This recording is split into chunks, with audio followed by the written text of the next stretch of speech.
With tax season in its final weeks now, the IRS is warning about a surge in new scams. Happens every time we get to one of these, from fake emails and social media tax hacks, and yes, AI-powered phone calls designed to steal your money. So how do you protect yourself from all of that before it's too late?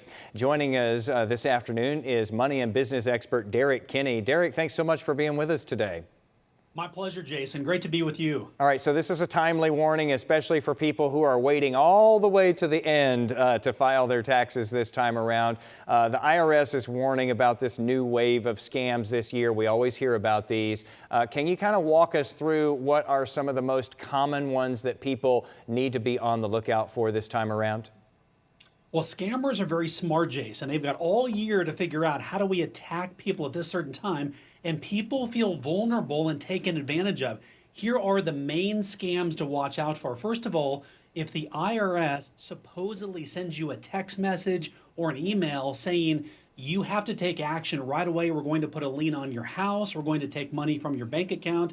If you don't reply right now, that is a major scam there. Number two, surprisingly, is AI impersonating IRS agents, calling you saying a similar message. If you don't take action now, send us money, we could put a lien on your house. And one of the biggest ones are fake charities. At the moment people feel vulnerable and want to give, your people take advantage of them. So watch out for all of those. It can save you quite a bit of your hard-earned money. All right, so Derek, you touched on this just a moment ago where some of these scams are really getting pretty sophisticated and using AI. It sounds like a real person on the other side of the line there. They may sound like they know what they're talking about. How do viewers tell what's real and what's a scam anymore? Well, for the most part, the IRS will never, ever call you at home. It would have to be a dire emergency, so assume it is fake. But here's what you do. You want to say the callback rule, and that is, you know what? Do this. Call me back at 4 p.m. today or 4 p.m. tomorrow when one of my family members is here, so you can tell them and they can hear what you're saying. The point is you want to take them off of their scammy script and let them know if it's important, call us back. They never will, and that's how you get rid of the scammer. Yeah, and let's see how good that AI really is. Now, I know that when you're scrolling through, you see this stuff. I've seen it too. You might see these tax tips when you're on social media. Some of them sound a little flimsy or too good to be true. How do you know when that stuff is helpful and what could actually maybe even get you in trouble?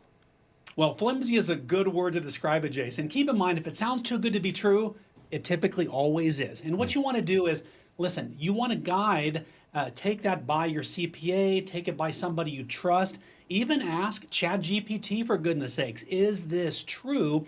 The bottom line is you want to pause. Before a scammer calls you, before you're tempted to take action, pause and ask someone, hey, does this sound legit to you? And typically just you pausing and asking somebody else for advice can save you a lot of money and a lot of heartache. A lot of times just when something makes you pause and ask that question, even in your own mind, there's something about it. Yeah. Well, let's finish with this, Derek. I always love to ask you about biggest mistakes because we learn from mistakes, hopefully from someone else's.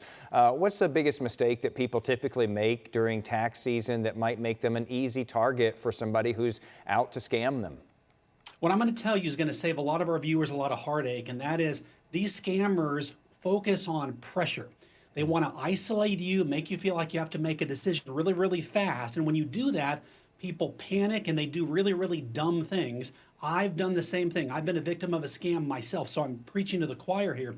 You want to pause and say, listen, if this is important, call me back, email me back. I want a friend of mine to take a look at this. When you pause and you tell them to wait, that completely disrupts what they're doing and probably will save you from a big scam that could cost you a lot of money. Yeah, that urgency ingredient is a big red flag, not just in tax scams, but in so many different scams. Derek, thanks so much for walking us through this. Again, you know, a lot of people are extra vulnerable this time of year as they head to tax day. Really appreciate it as always.